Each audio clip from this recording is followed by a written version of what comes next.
दर्शकों, अभी आपने सुने संत रामपाल जी महाराज से दीक्षा प्राप्त करके सुखी हुए भक्त के अनुभव। अब देखिए जगत गुरु तत्वदर्शी संत रामपाल जी महाराज के मंगल प्रवचन। काल के दूत इतने भयंकर हैं, ये तो ग्रह समझ लो, आपस में लड़ा मारते हैं झूठी बकवाद करके, वो ऐसा है वो ऐसा है। और मेर करी दाता ने ऐसे इंस्ट्रूमेंट दे दिए। दास को सफलता इसी से मिली है कि सदग्रंथ दिखाए सबसे पहले। दास को इन सदग्रंथों की कति आवश्यकता नहीं थी, क्योंकि जैसे शुरू शुरू में हमारे भक्तों को भी अन्य गुरुओं के चेलों ने, नकलियों ने कहा कि वो किसा गुरु जी है तो पुस्तक पढ़ पढ़ सुनावे। गुरु टीचर तो वो होता मुंह जुबानी सुनावे। मैं कहा मुंह जुबानी सुनानिया नाश कर रखे। अब अपनी अपनी कह गए इस दुनिया के माँ बिन साहिब की बंदगी कहीं ठोर ठिकाना ना। तो दास ने नहीं परवाह करी, आपके रूबरू करता रहा। आज सफलता मिली दास को, नहीं तो ये लालटेन ना दिखाता तो ये और बात बिगड़ जाती। जैसे एक अंदाजा रहा था रात्रि के समय, हाथ में लालटेन जगा करके लंप ले करके आगे से बच्चे आ रहे थे उछल कूद मचाते हुए अंधेरे में। उस वृद्ध अंधे ने कहा कि बच्चों देखना बेटा, मुझे दिखाई नहीं देता है, ध्यान से चलना, मुझे दिखाई नहीं देता। बच्चों ने देखा कि अंधा आदमी हर लालटेन साथ में ले रखी। बच्चे चारों तरफ खड़े हो गए, कहने लगे बाबा आप सचमुच अंधे हो? कहा बेटा मैं अंधा हूं। फिर लालटेन किस लिए ले रखी आपने? ये लैंप किस लिए जगा रखा कि तुम आंखों वालों के लिए कहीं मुझ बुढ़े मार दो टक्कर, घेर दो, मुझे तोड़ दो बांग तक, तो तुम आंखों वालों के लिए है ये लालटेन। मेरे से बचकर चले जाओ अंधेरे में, मेरे से ना टकराओ। तो पुण्यात्माओं, ये सदग्रंथ रूपी लालटेन दिखा दी, दास बच रहा है। ना तो ये कसाई मरवा देते तो पहले, क्रोथा कांड इसी का परिणाम था। लेकिन सफलता इसलिए मिली कि हमारे पास सदग्रंथ थे, रूबरू कर रखे थे बच्चे बच्चे के। तो नो के नो स्टेनलेस स्टील रहे मेरे जितने अनुयायी थे, और आज पूरे विश्व में जाएगा ये।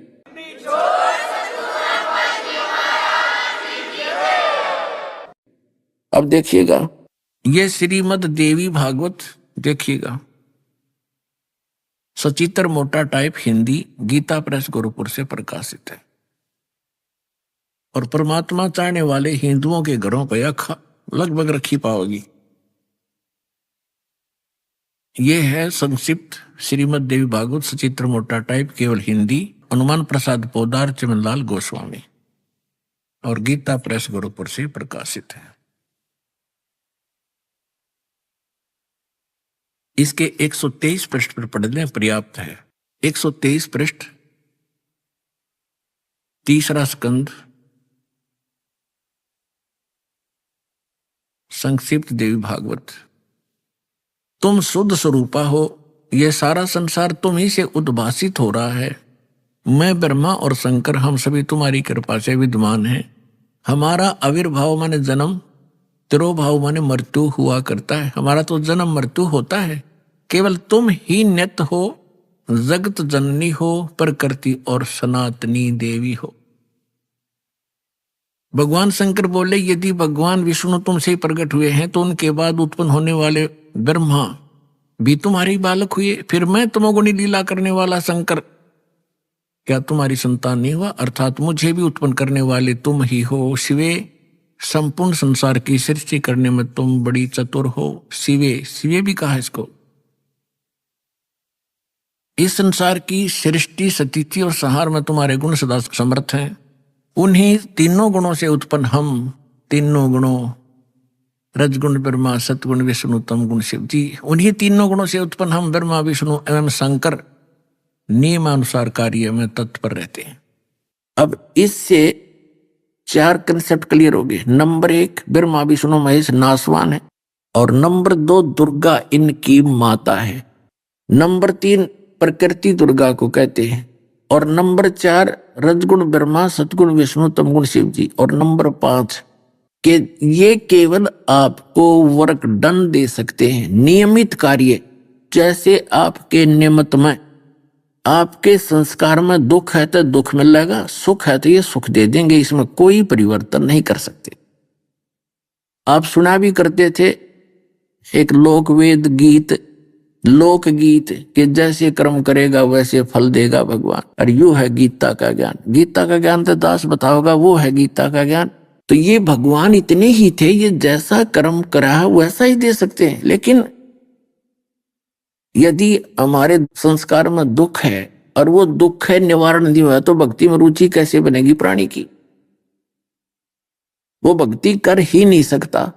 तो काल ने तो जो जाल फैलाया था इसी तरीके से कि सब नास्तिक हो जा, भक्ति करे नहीं, इन बकवादा में अपना जीवन नाश करके यहाँ कोठी बंगले बना, फैक्ट्री ला, हेलीकॉप्टर में धक्के खा कर ये फिर मर जा, फिर गधे बने अंडे। तो इसका तो ये फार्मूला है। परमात्मा ने दया कर रखी है, ई पुण्यात्माओं, ये वो प्राइम टाइम आ गया, यो मोक्ष युग है आपका, मुक्ति युग समझ लेना। अभी तक तो भक्ति युग कहा करते, यो मुक्ति युग आ गया। और ईब आपका बहुत आसानी से मोक्ष होगा, बस थोड़ी सी सावधानी रखियो, भक्ति करना, बकवाद त्याग देना। जैसे कोई बच्चा कॉलेज में, स्कूल में, विद्यालय में बकवाद करता है, दारू पीवे, सिनेमा देखकर वो काम करे नहीं। देखो विद्यार्थी जीवन में बड़ा संयम रखना पड़ता है, तभी वो सफल होता है, फिर आगे जाके ठाठ मिलते हैं उसको वहां के वर्क डन के। तो अब इस भक्ति मार्ग में आप लगे हो, आप विद्यार्थी हो, क्योंकि आपको ये ड्रेस न्यारी मिली है और इस ड्रेस को प्राप्त करके आदमी केवल बकवादों में लग रहा है, तो विद्यार्थी ठीक नहीं है। ये जो मनुष्य जीवन जिसको मिला है, पूरी पृथ्वी पर जितने भी प्राणी हैं, चाहे वो किसी धर्म मजहब के, वो सारे विद्यार्थी हैं। और जो विद्यार्थी भक्ति नहीं करता, आगे जाके उसको अंडरस्टूड है उस विद्यार्थी के ला के बना कर। जैसे दास को पता है, एक व्यक्ति कह रहा था, एक सड़क पर मिट्टी डाल रहा था और वहीं का एक्सीडेंट आ गया। उसके जाने के बाद वो चेकिंग करके चला गया, तब वो व्यक्ति बता रहा था कि ये मेरा सहपाठी था, ये तो पढ़ा करते, राम बकवाद करा करते। आज मेरे बच्चे तक मिट्टी में लेटे हुए वहीं पर, और 2 रोटी नहीं, शरीर पर कपड़ा डंका नहीं, आज ये कारों में चल रहा है, पंखों के नीचे रहता है, हम यहाँ वृक्षों के नीचे पड़े पूरा परिवार। तो वो समय को रो रहा था उस समय कि मैं भी अगर पढ़ लेता तो आज मुझे भी ये सुख होते।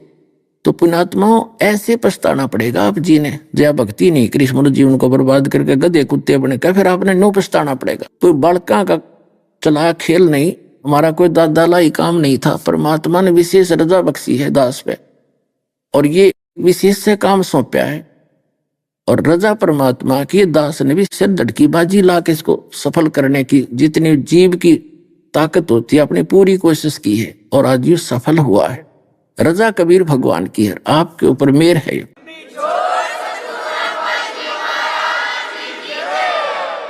तो आप जी भी थोड़ा सा सावधानी बरतना। ये विद्यार्थी काल है आपका, चाहे 50 वर्ष का है, चाहे 60 वर्ष का, चाहे 80 वर्ष का है। आप जब शरीर छोड़कर जाओगे उसके बाद ही सब कुछ मिलेगा, तब तक फिसल गए तो बात जागी बिगड़े। और दृढ़ रहे, आखिरी सांस तक। बच्चा बीए करता है, एमए करता है, एमएससी करता है, या कोई डिग्री करता है, तो आखिरी सांस तक, आखिरी एग्जाम तक उसने पढ़ना ही पड़ेगा। वो पास करके पीछा छूटेगा, सफलता मिलेगी। ऐसे ही प्रत्येक सदग्रंथ में यही प्रमाण है कि जैसे श्रीमद् भगवद गीता अध्याय नंबर 8 के श्लोक नंबर 7 में गीता ज्ञानदाता कहता है कि अर्जुन तू युद्ध भी कर और मेरा स्मरण भी कर। यानी काम करते करते स्मरण करना है। उसने 8वें अध्याय के 13वें श्लोक में श्रीमद् भगवद गीता में कहा है, ओम इति एकाक्षरम ब्रह्म व्यवहारण माम अनुस्मरण यह प्रयाति तजंदेहम सयाति परमाम गतिम। मुझ ब्रह्म का एक ओम मंत्र है, नथिंग एल्स, और नहीं। और जो है वो बकवाद है, जो कोई ओम नमः शिवाय, ओम भगवते वासुदेव नमः, ओम एवं नमः, ये हैं बच्चों के खिलौने। और इस नाम का जाप युद्ध भी कर, और ये प्रयादि तो जंदे हम शरीर छोड़कर जाते समय तक इसका सिमरण करता रहेगा, वो ओम से मिलने वाली परम गति को प्राप्त होगा। ओम से मिलने वाली परम गति क्या है? ब्रह्मलोक। लेकिन ब्रह्मलोक में गए हुए प्राणी भी फिर जन्म मृत्यु में आते हैं। गीता अध्याय नंबर 8 के श्लोक नंबर 16 में कहा है कि ब्रह्मलोक पर्यंत ये सभी लोग पुनरावृत्ति में है। और गीता ज्ञानदाता स्वयं भी कहता दूसरे अध्याय के 12वें श्लोक में, चौथे अध्याय के 5 और 9 श्लोक में, और 10वें अध्याय के दूसरे श्लोक में कि अर्जुन तेरे और मेरे बहुत जन्म हो चुके, तू नहीं जानता पहचानता। इसलिए गीता ज्ञानदाता का मंत्र ओम है, ये ब्रह्म है। श्री कृष्ण में प्रवेश करके प्रेत की तरह बोल रहा था। फिर इसने बताया कि मेरी साधना भी काम करते करते कर और अंतिम सांस तक कर, तो तब मेरे वाली उपलब्धि मिलेगी। और तुझे पूर्ण मोक्ष चाहिए, शाश्वत स्थान चाहिए जहां जाने के बाद कभी लौटकर प्राणी नहीं आते। 15वें अध्याय के 4 श्लोक में कहा कि तत्वदर्शी संत की प्राप्ति के उपरांत परमेश्वर के उस परम पद की खोज करनी चाहिए जहां जाने के बाद साधक फिर लौटकर कभी संसार में नहीं आते, उनका पूर्ण मोक्ष हो जाता है। और जिस परमेश्वर ने संसार रूपी वृक्ष की प्रवृत्ति विस्तार किया है, यानी सारे ब्रह्मांडों की जिसने रचना की है, केवल उसकी भक्ति कर और की नहीं। उसमें स्पष्ट कर रखा गीता ज्ञानदाता ने, अपने भी मना कर दिए। उसके बारे में बताया 17वें अध्याय के 23वें श्लोक में कि उसका ओम तत्सत इति निर्देश है। निर्देश माने कति डायरेक्शन, आदेश है और नहीं। ब्रह्म ने त्रिवेद समर्थ है, सच्चिदानंद घन ब्रह्म, परम अक्षर ब्रह्म, पूर्ण परमात्मा की भक्ति का 3 मंत्र के जाप का निर्देश है। उसके लिए ऑप्शन छोड़ दिया 4 अध्याय के 34वें श्लोक में और 32वें श्लोक में कि वो स्वयं परमात्मा आकर अपने मुख कमल से तत्व ज्ञान बताता है। वो तत्व ज्ञान होता है, उसके अंदर विस्तार के साथ अनुष्ठानों की जानकारी दी जाती है। उस तत्व ज्ञान को अर्जुन तू तत्वदर्शी संतों के पास जाकर समझ, मैं नहीं जानता, साफ कर दिया उसने। अपनी विधि उसने बताई दी, ओम नाम है, नथिंग एल्स। 5 यज्ञ हैं, ये कर और ओम नाम का जाप कर, उसे ब्रह्मलोक प्राप्ति। ब्रह्मलोक में गए हुए भी पुनर्जन्म में 18वें अध्याय के 62वें श्लोक में और 66वें श्लोक में गीता ज्ञानदाता अपने से अन्य उस परम अक्षर ब्रह्म की शरण में जाने को कहता है कि अर्जुन तू सर्वभाव से उस परमेश्वर की शरण में जा, उसकी कृपा से तू परम शांति को और सनातन परम धाम को प्राप्त होगा। कहता मेरी शरण में रहेगा तो युद्ध करना पड़ेगा, और जहां युद्ध वहां शांति नहीं। और ये ओम शांति के, ओमकार शांति का तो खड़ा एक्सीडेंट है। ओम से शांति 7 जन्म नहीं हो सकती, ये तो काल का नाम है। अग्नि से शीतलता नहीं हो सकती, बर्फ से शीतलता हो सकती है। तो पुण्यात्मा, हम बगैर ज्ञान के अभी तक ऐसे ही भटक रहे थे। इन नकली गुरुओं ने हमें भ्रमित कर रखा था। फिर बताया है कि 18वें अध्याय के 66वें श्लोक में कि सर्वधर्मान परित्यज माम एकम शरणम व्रज। ओम तत्सत से जो लाभ मिलेगा, ओम तत्सत ये पूजा नहीं हमारी, ये तो एक साधना। जैसे हमने जल निकालना पृथ्वी से, वो कीर पाए पर वो हैंडपंप लगाएंगे ऊपर, वो हमारा पूज्य नहीं है, वो तो हमारा प्रोसेस है, प्रोसीजर है, वो तो उपकरण है। उन उपकरणों के बिना वो जल ना मिले तो हमारा पूज्य है। पूज्य हमारा सत्पुरुष है और वांछित वो हमारा वहां का सुख है। तो उस सुख की और उस सतलोक परम पुरुष की प्राप्ति के लिए हमने ये उपकरणों का प्रयोग करना है, इस 3 मंत्र के जाप का। और फिर जो पहला मंत्र आपको दिया जाता है वो आपको यहां तक ठीक करेगा, उसके बाद फिर इनका काम शुरू होगा। तो गीता ज्ञानदाता कहता है कि इस ओम तत्सत में एक मेरा भी मंत्र है। तो सर्व धर्मान परित्यज माम, मेरे सतर की जो तूने कमाई की है ओम नाम की, और तत् और सत ये सांकेतिक है, ये कोड वर्ड है इस दास के पास, इस पृथ्वी पर नहीं किसी के पास।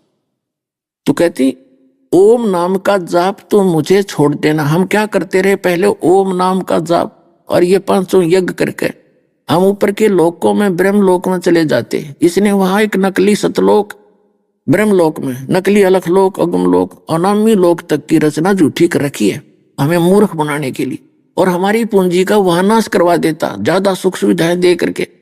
और वहां इसने अपना टैक्स रखा, किसी में 10%, किसी में 15%, किसी में 25%। तो ये इस हमारी कमाई से स्वयं भी सेठ बना रहता है, अपना काम भी नीचे अटकलबाजी से चलाता है ये कंगाल। और हम अपनी पूंजी नाश करके फिर यहाँ पर 84 लाख योनियों में धक्के खाते रहे। क्योंकि जैसे होटल में जाता सेठ व्यक्ति, कुल्लू मनाली चला गया गर्मियों में, 50,000 रुपये ले गया, 1 महीने में खर्च हो गए, और फिर मुंह लटका के आया अपना कर्म क्षेत्र में। अगले वर्ष मनमाने ना दाव लगे 50,000 के बचने का, इतना टोटा हो जा ना जा सके वहीं सड़ता रहे। तो ये तो ऐसे स्वर्ग और महास्वर्ग इन इसके ऐसे हैं। और वो सतलोक सदा सुख, वहां कोई दुख नहीं किसी बात की। वहां जाने के लिए इन 3 मंत्रों की विशेष जो है ना योगदान है इनका। तो ये कहता सर्वधर्मान परित्यज माम, मेरे सतर की जितनी धार्मिक क्रियाएं हैं, ओम नाम का जाप और ये सब, ये जो जितनी भी यज्ञ हम करते हैं, ये हमने इसको देनी है। और जब तक हम रहेंगे इसके बदले में हमें यहाँ के सुख मिलते रहेंगे। प्रथम मंत्र और ये सारा ओम नाम का जाप हम जाकर त्रिकुटी पे इसको सौंपेंगे काल को, तब ये हमें छोड़ेगा। तो ये कहता सर्वधर्मान परित्यज्य माम, मेरे सत्र की पूजा मुझे छोड़ दे, मेरी पूंजी मुझे दे दे, फिर तू उसकी शरण में जा, मुझे कोई चिंता नहीं, चिंता ना करे, तू जा बेशक, मेरा कर्जा दे जा। तो हम इसका कर्जा इस ओम नाम के जापते जाएंगे। और बीच में जो तत् और सत हैं ये दो सांकेतिक हैं। तो एक यहां से हम जब चलेंगे इस काल के लोक से आगे चलेंगे तो 7 शंख ब्रह्मांड का एक और क्षेत्र है जिसका किराया हम इस तत् मंत्र से उसका पूरा करेंगे। फिर सत मंत्र वो सार नाम है, वो हमें सतलोक में स्थायी स्थान दुआ होगा, ऐसे मोक्ष प्राप्ति होगी। तो ये क्या बताता है कि जैसे सभी संतों ने परमात्मा की भक्ति बहुत आसान बताई है, यजुर्वेद अध्याय नंबर 40 के मंत्र नंबर 15 में कहा कि ओम कर्तु समर कल्बे समर कर्तुम समर। ओम नाम का जाप मेरे, ये तो वेद ज्ञानदाता भी वही है और गीता ज्ञानदाता भी वही है। फिर इसने कहा कि मेरे सत्र का जो ओम नाम का जाप करना है तो काम करते करते सिमरण कर, विशेष कसक के साथ सिमरण कर, और मनुष्य जीवन का परम कर्तव्य जान के, क्योंकि मनुष्य जीवन भक्ति के लिए मिला है इसलिए सिमरण करें। फिर बताया कि वायु अनिलम अमृतम अथिदम भस्मांतम शरीरम, जब तेरा शरीर नष्ट होगा, भस्म होगा, उसके बाद तुझे इस ओम नाम के जाप से जो अमृतो प्राप्त होना है वो उससे होगा, जैसे ब्रह्मलोक प्राप्ति होती और ब्रह्मलोक में गए हुए प्राणी भी वापस आते। फिर 40 में जाके 17वें श्लोक में इस वेद ज्ञानदाता स्पष्ट करा है कि वो पूर्ण परमात्मा तो प्रोक्ष है, वो तो गुप्त है, और मैं ब्रह्म हूं, मेरा ओम नाम है, मैं ओम खम्भ ब्रह्म, मैं ब्रह्म हूं और दिव्य ब्रह्म लोक रूपी दिव्य आकाश में रहता हूं, और वो परमात्मा गुप्त है। उसके लिए 40 में जाए कि 10वें श्लोक में यजुर्वेद में कहा है कि उस परमात्मा के विषय में भाई कोई तो असंभवात कहता है कि वो जन्म नहीं लेता, कभी उत्पन्न होता ही नहीं, कोई संभवात कहता है कि राम और श्री कृष्ण जैसे ये 8-9 अवतार उसी के आते हैं। तो वास्तव ज्ञान वो तत्वदर्शी संत बताओगे वो संभवात है, क्या संभवात है, वो अवतार धारण करता है या कोई और है, वो तत्वदर्शी संत बताओगे, उसकी पूरी जानकारी उनसे सुन ले। वेद ज्ञानदाता ने पल्ला झाड़ दिया, गीता ज्ञानदाता हुई, इसने कह दिया कि उसकी जानकारी 4थे अध्याय के 34वें श्लोक में कि उस तत्वदर्शी संतों को पूछ ले। और कुरान शरीफ का ज्ञानदाता जो मुसलमान भाई एक होली बुक मानते हैं, उसका ज्ञानदाता भी यही है। ये उसमें एक सूरत फुरकानी नाम का एक अध्याय है, 25 नंबर है उसका, उसमें 52 से 59 उसके श्लोक हैं। 52 से 59 श्लोकों में स्पष्ट कर दिया है कि वो कबीर नामक परमात्मा है, और ये काफिर उसको मानते नहीं जो आन उपासना करते हैं। तो हजरत मोहम्मद जी से कहा कि तय उनकी बात मनाना, उनके साथ दृढ़ रहना, संघर्ष करना, उनकी बात मत मानना, लड़ना नहीं।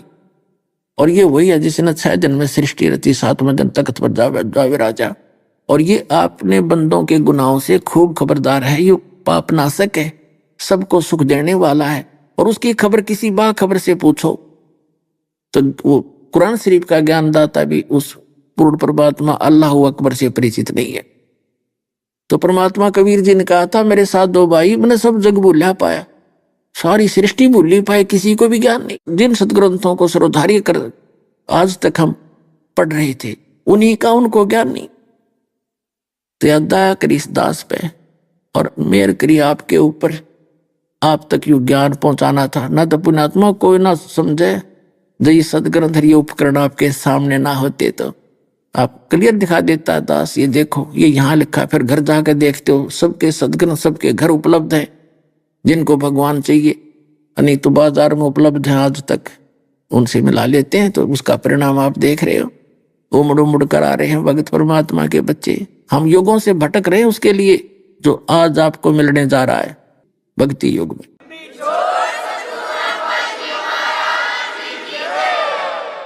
ऐसे ही उस पूर्ण परमात्मा ने अपने तत्व ज्ञान में कहा है, नाम उठत नाम बैठत नाम सोत जागवे, नाम खाते नाम पीते नाम से ती लागवे। इतना सिंपल मार्ग है भक्ति का, इससे आसान कोई काम नहीं पृथ्वी पे। एक रोटी बनाने के लिए बहन कितना सामान जोड़ती है, कित चूल्हा लाऊंगी, कित गैस या लकड़ी इकट्ठी करेंगी, फिर चमटा पलटा, फिर कटोरी गिलास पतीला, सब्जी काटे प्याज काटे, पता नहीं कितने तरह के जुगाड़ जोड़ के 2 रोटी दोनों टाइम बनानी पड़ती हैं। और कति आलस नहीं, और करना पड़ता है, कितना कठिन काम है।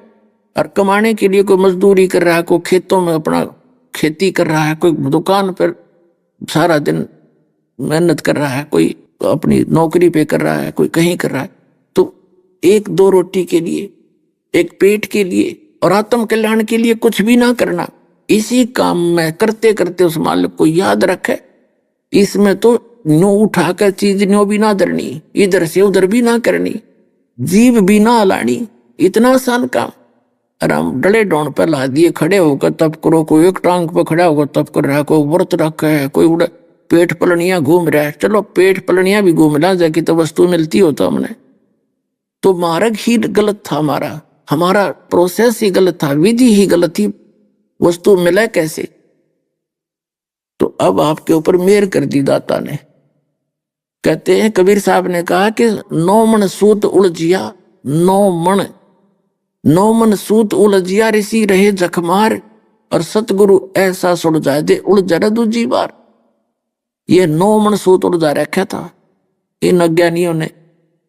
परमात्मा कपड़ा बुनते थे और जुल्हाए खूब परिचित हैं। उस समय के कोई बूढ़ा जीवित होता है, उनको पता है कि एक शेर 1 किलो सूत उलझ जाता, उसका सारा दिन लग जाता उसको सुलझाने में, क्योंकि जब उसने जल्दी करा तो टूट जाता, गांठ लगे, गांठ लगी तो धनी ले नहीं उसने, नो कहते ने मेरा नाश कर दिया, बुनाई ठीक नहीं करी, तो उसका गांठ भी नहीं पड़नी चाहिए, इसलिए उसको धीरे धीरे सुलझाने में सारा दिन लग जाता उसकी दाढ़ी।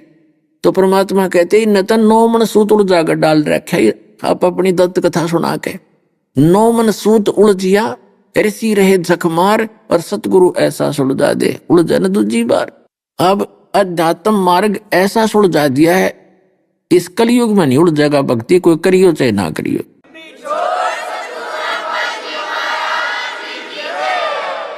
अब जो प्रसंग चल रहा है, अब हम इन ब्रह्मा विष्णु महेश जी को अविनाशी माना करते हैं। अब इनकी जीवनी में क्या लिखा थी, हमारे धर्मगुरुओं की कमी है, समाज का दोष नहीं। ब्रह्मा कैसे नासवान है, ब्रह्मा जी की 100 वर्ष की आयु बताई है, और इसका एक दिन कितना है, जैसे सतयुग त्रेता द्वापर और कलयुग, ये 4 युगों की एक चतुर्युगी होती है, इसको चतुर्युग बोलते हैं। तो ऐसे ऐसे 1000, वैसे तो 1008 बनते हैं, लमसम इनको 1000 चतुर्युग लेते हैं। 1000 चतुर्युग का ब्रह्मा जी का दिन यानी 4 अरब और 32 करोड़ वर्ष हो गए एक दिन में। अब ऐसे तो इसकी कैलकुलेशन हो नहीं सकती, तो चतुर्युग के हिसाब से कर लिया। तो कहते हैं इतनी ही रात्रि 1008 चतुर्युग का दिन, 1008 चतुर्युग की रात्रि, ऐसे 30 दिन रात का 1 महीना इसका ब्रह्मा जी का, और 12 महीने का 1 वर्ष, और फिर ऐसे बने हुए 100 वर्ष की आयु है ब्रह्मा जी की। आप विचार करके देखो। और ऐसे 7 ब्रह्मा जी की मृत्यु के उपरांत एक विष्णु की मृत्यु, 7 विष्णु की मृत्यु के उपरांत एक शंकर भगवान की मृत्यु, तमोगुणी। ऐसे ऐसे 70,000 शिव जब मर जाएंगे, ये क्या होता है, जैसे ब्रह्मा जी की मृत्यु होगी, काल नई आत्मा पुण्य आत्मा को अपनी पत्नी दुर्गा के माध्यम से द्वारा ये नया बच्चा पैदा करके रख लेता है, उसको कोमा में रखता है, उसको पता होता है इसकी मृत्यु फिक्स है इनकी तो, और उसमें वो युवा होता है, ब्रह्मा जी की मृत्यु हो जाती है, दूसरा ब्रह्मा वहां रख देता गद्दी पर। ऐसे विष्णु जी की मृत्यु होगी, वर्तमान जो विष्णु इसकी मृत्यु होगी, ये चला जाएगा 184 योनियों में, पशु योनियों में, नया पुण्यकर्मी प्राणी को वो विष्णु जी के पद पर रखेगा, उसको सतोगुण युक्त कर देगा, और फिर उसके मरते ही उसको दर देगा। तो ऐसा इसका खेल, ऐसे शंकर जी की मृत्यु होती है। तो ऐसे 70,000 शिव की मृत्यु के उपरांत एक ब्रह्मांड का पूरा विनाश होगा। और ये ब्रह्म मरेगा। ये कहता है मेरी भी जन्म मृत्यु है, तू नहीं जानता अर्जुन। लेकिन इसकी जन्म मृत्यु को कौन जाने? जो इसका जनक है, जो इसका उत्पत्ति करता है। जैसे माता पिता अपने पुत्र, अपनी संतान की उत्पत्ति बता सकते हैं माता पिता, लेकिन बच्चे थोड़ी जानते हैं माता पिता की उत्पत्ति को। तो सबका जो पिता है कबीर परमेश्वर, अल्लाह अकबर, परम अक्षर ब्रह्म, उसने आकर बताई इनकी सारी कहानी। इसकी ये सती थी, इसकी ये सती थी, और वो आज सद ग्रंथों में मिली। तो 70,000 बार जब त्रिलोकीय शिव मर जाएगा, उसके बाद एक ब्रह्म मरेगा। इसका यहाँ शरीर छूट जाएगा, दुर्गा भी मरेगी, 21 ब्रह्मांड के सभी प्राणी नष्ट हो जाएंगे, और ये पृथ्वी वगैरह सब नाश हो जाएगा, ना ग्रह रहेंगे। ये सब 5 तत्वों के अंदर अपने अपने अलग अलग बट जाएंगे। इनमें इतनी बुरी तरह आग लगेगी, खत्म हो जाएंगे। फिर ये सारे प्राणी दूसरे ब्रह्मांड में चले जाएंगे। वहां जाते ही क्या होता है कि इस दुर्गा और काल का वहां जाते ही ऐसा फलो इस मालिक का नियम है, उस परम अक्षर ब्रह्म, वहां जाते ही इनका दोनों का युवा शरीर बन जाता है। और जब ये मरते हैं, जलते हैं इस आग के अंदर, तो इनकी हाहाकार मच जाती है, बुरा हाल हो जाता है, तड़फ तड़फ कर मरते हैं। जैसे हमारी मृत्यु होती है, हम कितने दुखी होते हैं, माँ के गर्भ में कितना तंग होते हैं, बाहर आते फिर भूल जाते। तो वहां जाकर फिर ऐसी शीतलता, फिर ये दूसरे ढंग से फिर नए सिरे उस ब्रह्मांड में फिर सृष्टि शुरू होती है। ऐसे ही जब उस ब्रह्मांड का अंत आएगा, तब तक इस ब्रह्मांड के अंदर पुनः ये सारे अपने आप, जैसे साइंटिस्ट आज जो मत्था पचाई कर रहे हैं, तो बनाने वाले ने पहले बना ही रखा है, तो अनुसंधान करते रहिए इन खोख्या में के काटने के इस अनुसंधान के अंदर। तो उतने ही समय में फिर ये दोबारा बनकर यहाँ घूमने लग जाएगा, तब उसका नाश होगा, तब तक ये तैयार हो जाएगा, इसमें यहाँ पटक लेगा ठाके।